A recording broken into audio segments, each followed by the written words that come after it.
శ్రీ సత్యసాయి జిల్లా హిందూపురం పట్టణంలోని ఇందిరా పార్క్ నందు రియల్ ఎస్టేట్ అసోసియేషన్ ఆత్మీయ సమావేశం ఏర్పాటు చేశారు. తెలుగునాడు రియల్ ఎస్టేట్ అసోసియేషన్ అధ్యక్షుడు ఆంజనేయరెడ్డి ఆధ్వర్యంలో ఎజెండాలోని అంశాలు, సమస్యలు మరియు సౌకర్యముల గురించి చర్చించారు. సభ్యుల అభిప్రాయాలను సమావేశంలో పరిగణలోకి తీసుకున్నారు. ఈ సమావేశంలో సబ్ రిజిస్టర్ కార్యాలయంలో జరుగుతున్న అవకతవకల గురించి అసోసియేషన్ సభ్యులు పలు విషయాలు చర్చించారు. సబ్ రిజిస్టర్ కార్యాలయంలో ప్రభుత్వ అధికారులు కాకుండా బయట వ్యక్తులు అధికారం చెలాయిస్తున్నారని, దీనిని తీవ్రంగా ఖండిస్తున్నామని అన్నారు.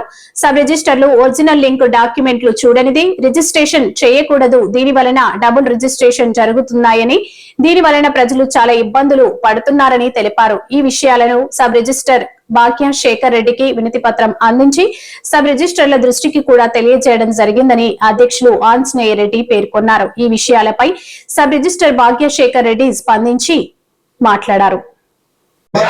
రియల్ ఎస్టేట్ అసోసియేషన్ 1వ వార్షికోత్సవ సమావేశం జరిగింది.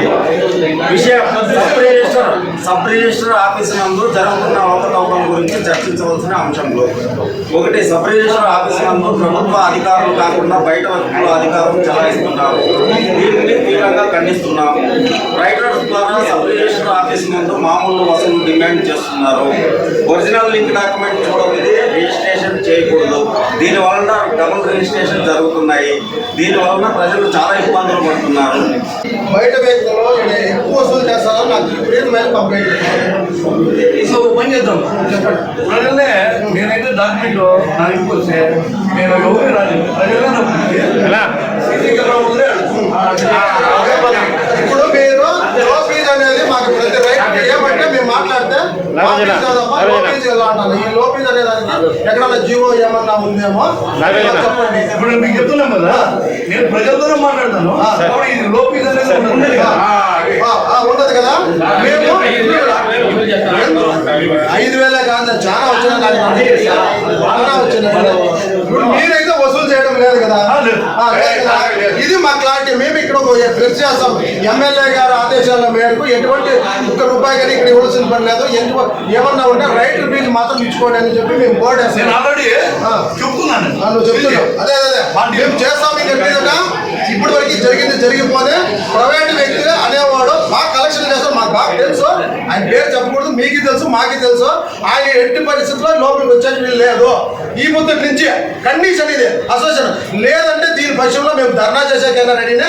లేదంటే ఎమ్మెల్యే గారు ఆధ్వర్యంలో ఎమ్మెల్యే గారి దగ్గరికి మేము తీసుకోపోతాము. ఎక్కడికైనా పోతాము. దీని విషయంలో వెనక్కి తగ్గే ప్రసక్తి లేదు.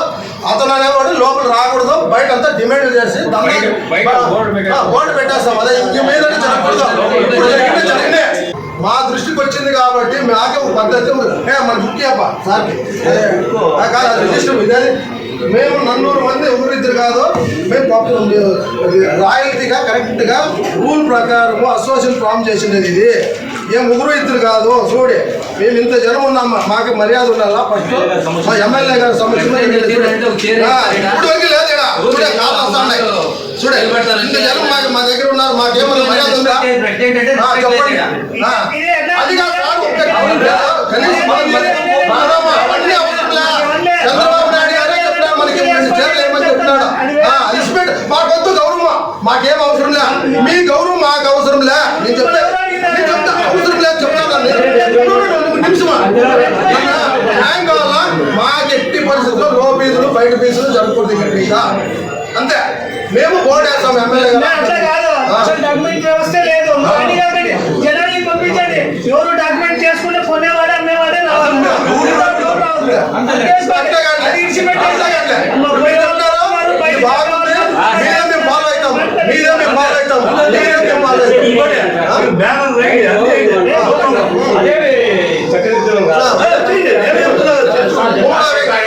ఆ వ్యక్తి అనేవాడు లోపల మాకు కనిపించకూడదు. నీకు అర్థమైంది. మాకు చెప్పమంటే చెప్పారు. చరణ్ రెడ్డి వాడు లోపల దందా చేస్తున్నాడు. నాకేం భయం లేదు. అదే చెప్తాను. ఆయన వస్తే మేము గలా చేస్తాము. చెప్పాను పర్సనల్ ఏమన్నా చెప్పి వాడు ఎట్టి పరిస్థితుల్లో రాకూడదు లోపల. ఇది నా కండిషన్. ప్రైవేట్ వ్యక్తులకి ఏమన్నా జాబ్ ఉందా? ఏం తప్పే ఉంది చేస్తానని వాడు కనుక కాదమ్మా. మీరు అందరూ ఉండి చెప్పండి అమ్మా. అవునా కాదా? అందరూ ఓకేనా? ఎవరు అన్నా కానీ వాడు ఏమన్నా అయితే నన్ను విషయంలో కలెక్టర్ వరకే కానీ పోతాను నేను ఇట్లా రిజిస్ట్రేషన్ యాక్ట్ ప్రకారము ఈ ఆఫీసు ట్యాక్స్ కలెక్షన్ ఆఫీసే కానీ దాంట్లో ఎవరు ఓనరు, వాడు నిజమైన ఓనరా, వాడు ఫేక్ చేస్తున్నారా, మోసం చేస్తున్నారా నాకు సంబంధం లేదు.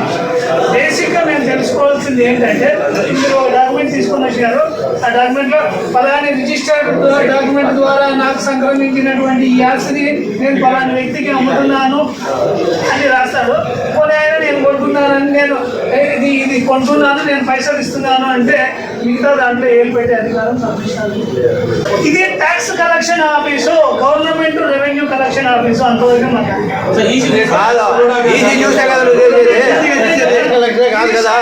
క్లియర్ గా చెప్తుంది. కొనేవాడే జాగ్రత్తలు అన్ని చూసుకొని చేసుకోవాలా, మొత్తం వెరిఫై చేసుకోవాలా. మీరు చేసుకోకుండా తీసుకోవాలి.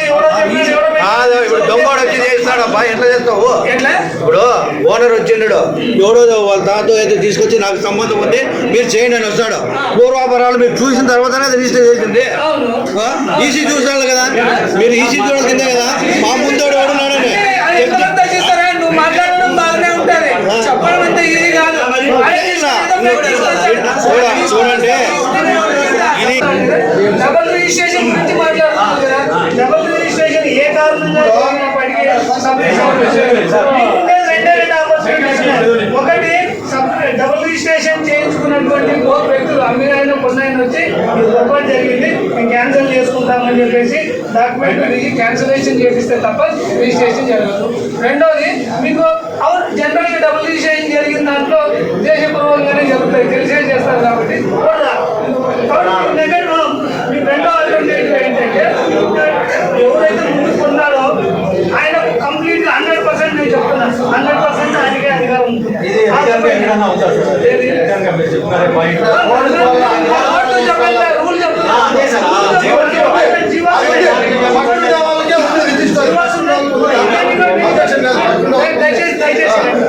రూల్ చెప్పాను.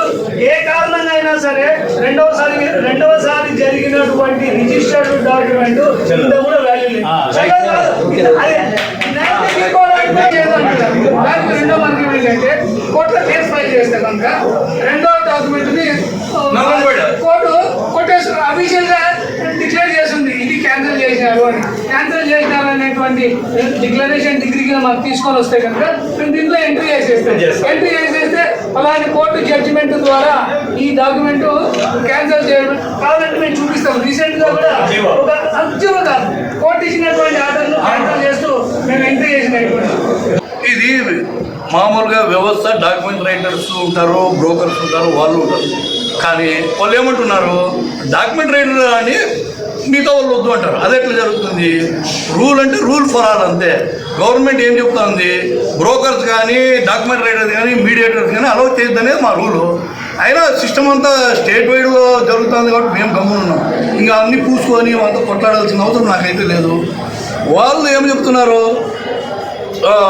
వాళ్ళు రానిద్దు వీళ్ళు రానిద్దు. ఇది మా ఇల్లు కాదు, ఇది పబ్లిక్ ఆఫీసు. మంచోడు వస్తాడు, చెడ్డోడు వస్తాడు, దొంగోడు వస్తాడు. నేనేం చేయమంటావు? నేనేమో కట్టి పట్టుకొని నిలబడాలట.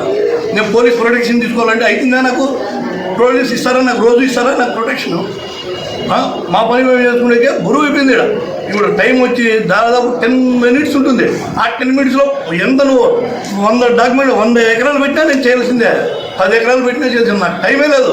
ఇంకా వీళ్ళకి మర్యాద అంటే నేనే అటు తెచ్చి ఇచ్చేది. నాకు ఇక్కడ కూర్చుంటే డిస్టర్బెన్స్. అసలు ముందు షెడ్ ఇది ఉండే రూము, ఏదో హాయిగా పని చేసుకుంటాను. ఇప్పుడు బయలుకేసేసినారు. పైన ఫోన్ మాట్లాడేది నాకే తలనొప్పి, బయట కొట్లాడేది మాకే తలకాయ నొప్పి. అలా సౌండ్ పొల్యూషన్ అసలు ఇక్కడ పని చేసేయలేదు. గబ్బు వాసన అయినా ఆ పిల్లనాయలంతా ఎస్కేసి ఇక్కడ గబ్బు వేస్తున్నారు. ఆ దోమలతో పని చేస్తున్నాం మేము. ఇంకా ఇంతకంటే మేము సర్వీస్ చేయాలంటే అంత ఈజీ కాదు. ఇక్కడ ఇంకోటి డబల్ రిజిస్టర్ అంటావు, ఒకటి చెప్తున్నాం. సరే డబల్ రిజిస్టర్ అవుతున్నాయి. కొనేవాళ్ళు ఏం చేస్తున్నారు, వాట్సాప్లో బెంగళూరులో ఉండి నువ్వు వాట్సాప్ పెట్టు అంటే ఇట్లా జరుగుతాయి. కూడా ఇప్పుడు మన ఇంట్లో పాప ఉంటుంది, మనం మ్యారేజ్ చేయాలంటే 10 మంది చూస్ చేయమా? నువ్వు ఆచుకుంటున్నావు, ఎట్లా కొంటావు? నువ్వు చూస్ చేసుకోవాలి కదా. ఉందా లేదంటే ఊరికే 70 రూపాయలదే 10 రూపాయలు అంటే కొనిపారేయడమే. ఈ ఊళ్ళో అంత మేధావులే, మళ్ళీ మేధావులు కొంటారు, మళ్ళీ ఇట్లా చెప్తారు అన్నీ. అట్లా చేయకూడదు, ఇట్లా చేయకూడదు, ఎట్లా జరుగుతుంది? నేను వాడిని కాపరానా? నాకేం కావాలి? ట్యాక్స్ కలెక్షన్ అంతే. నువ్వు ప్రాపర్టీ పెడితే నేను దానికి ప్రాపర్గా నేను స్టాంప్ డ్యూటీ ఫీజు వసూలు చేసి గవర్నమెంట్ సబ్మిట్ చేసే బాధ్యత నాది తప్పితే వాడు ఎల్లప్ప వచ్చినాడా పుల్లప్ప వచ్చినాడా నాకు సంబంధం లేదు. నాకు తెలుసు కూడా, నా సిస్టమ్ ఇంకా రాలేదు. అలా ఇచ్చిన దాని ప్రకారం చూసుకుంటాము, చేస్తాము. ఎందుకంటే మనం సర్వీస్ చేయాలంటే 10:30 నుండి 5 వరకు ఇదే పనే. ఇంకోటి ఈ ఊరిలో నెంబర్ ఆఫ్ అలిగేషన్స్ అనవసరంగా ప్రతిదీ సబ్ రిజిస్టర్ అని చెప్తాం. వాడు ఎవరో బ్రోకర్ కొట్లాడుకొని చేస్తే నా మీద చెప్తాం, సార్ చేసినాడు అంటాం. నువ్వు వీడు వచ్చి చెప్పాలి కదా, కొట్లాడుకొని నా మీద చెప్తాను. వెళ్ళిపోతే బయట ఏం మాట్లాడతారంటే సబ్ రిజిస్టర్ డాక్యుమెంట్ క్రియేటర్స్ వాళ్ళే, డిస్టర్బ్ చేసేది వాళ్ళే, సీరంగా నీతులు చెప్పేది వాళ్ళే. ఇప్పుడు ఒక ఏమో సునీత ఏమో క్రియేట్ చేసి పెట్టారు. ఎవరు పెట్టారు? సబ్ రిజిస్టర్ పెట్టారా? మాకేం పట్టింది ఏడుందో ఏమో పెట్టేసి వాడు చెప్పినా నేను ఒక అతను కొంటున్నాడు. అయ్యా కొనొద్దా, ప్రాబ్లం ఉందంటే నేను చూసుకుంటా, ఎందుకంటే మనకి 10 రూపాయలు 2 రూపాయలకి వచ్చింది కదా, తీసుకొని అది క్యాన్సిల్ చేసుకోలేక కలెక్టర్ నా మీద పెట్టాడు. ఇట్లుంటుంది. ఎవరు కాదు వాళ్ళ ఆస్తి నేను కాపలానా చెప్పండి, వాళ్ళు చూసుకోవాలా. నేను అదే చెప్తున్నా, మన ఇంట్లో ఉంది, నా కూతురే కొడుకు ఉంటాడు, మంచి స్కూల్కి వెళ్తానంటే పోతాము చేస్తాము, అంతేగాని ఏడంటే చేస్తాము, డబ్బు ఉంది ఇది ఉందని అది మనం చూసుకోవాలా. ప్రతి ఒక్క వ్యక్తి ఇంకోటి ఏమంటే ఇప్పుడు తప్పు జరిగింది కొట్లాడుకోకూడదు. ఇంతసేపు సబ్ రిజిస్టర్ మీద వచ్చి నన్ను నిష్ఠూరం చేసి ఏదో చేసి గబ్బు పట్టి తీసుకుపోయింది అని ఊరంతా వాళ్ళు ఏం చేస్తారు, మన లోపల కాంప్రమైజ్ చెప్పి వాళ్ళు డబ్బులు తీసుకుని ఇద్దరు వెళ్ళిపోతారు సైడ్. మొదలు ఇప్పుడు వాయనాథ్కి మాకేం తెలుసు, నాకు ఇంకా ఇన్ని నేను 2018 నుండి ఉన్నా, నాకు ఏరియాలే తెలియదు, కొన్ని ఏరియాలే తెలియదు. మీరు ఆ ఏరియాలో తప్పు జరిగిందంటే నేను ఎట్లా చేస్తాను?